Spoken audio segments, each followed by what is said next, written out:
आवाज महाराष्ट्राचा। नमस्कार, मी सुद्धा संध्याकाळमध्ये आपल्या सगळ्यांचं स्वागत। बारामती तालुक्यातील वडगाव निंबाळकर पोलीस ठाण्याअंतर्गत कठीण पूल कोऱ्हाळे वडगाव निंबाळकर सोमेश्वर आणि या परिसरामध्ये शाळा महाविद्यालय आहेत। सोमेश्वर नगर हे ग्रामीण भागातील मुख्य बाजारपेठेसह मोठे शिक्षण संकुल असल्या कारणाने विद्यार्थी संख्या जास्त आहे।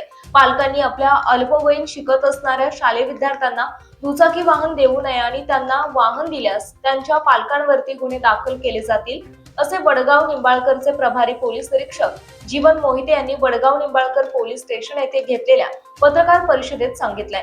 तसेच जड वाहतूक करणारी वाहने चालवत असताना त्यांनी आपल्या वाहनांचा वेग मार्गावर आलेल्या प्रत्येक गावामध्ये वाहतूक विभागाने दिलेल्या नियमांचे पालन करत ठेवावा। गाड्यांना असलेले black filming fancy number plate बसणाऱ्यांवर दंडात्मक कारवाई केली जाईल। त्याचप्रमाणे 112 वर चुकीचे फसवे कॉल करू नये, असंही मोहिते यांनी बोलताना सांगितलं।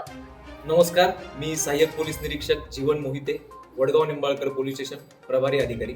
या व्हिडिओद्वारे सर्व नागरिकांना आवाहन करतो की आपण डायल 112 वर मजेने किंवा खोडसाळ वृत्तीने कॉल करून पोलिसांना खोटी माहिती दिली किंवा चुकीची माहिती दिली तर आपल्यावरती गुन्हा दाखल होणार आहे।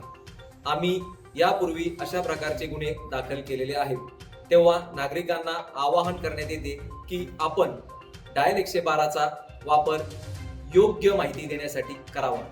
या व्हिडिओद्वारे सर्व नागरिकांना आवाहन करतो की त्यांनी आपल्या पाल्यांना, शाळकरी मुलांना, ज्यांचे वय 18 वर्षापेक्षा कमी आहे अशा विद्यार्थ्यांना आपली दुचाकी चालवण्यास देऊ नये।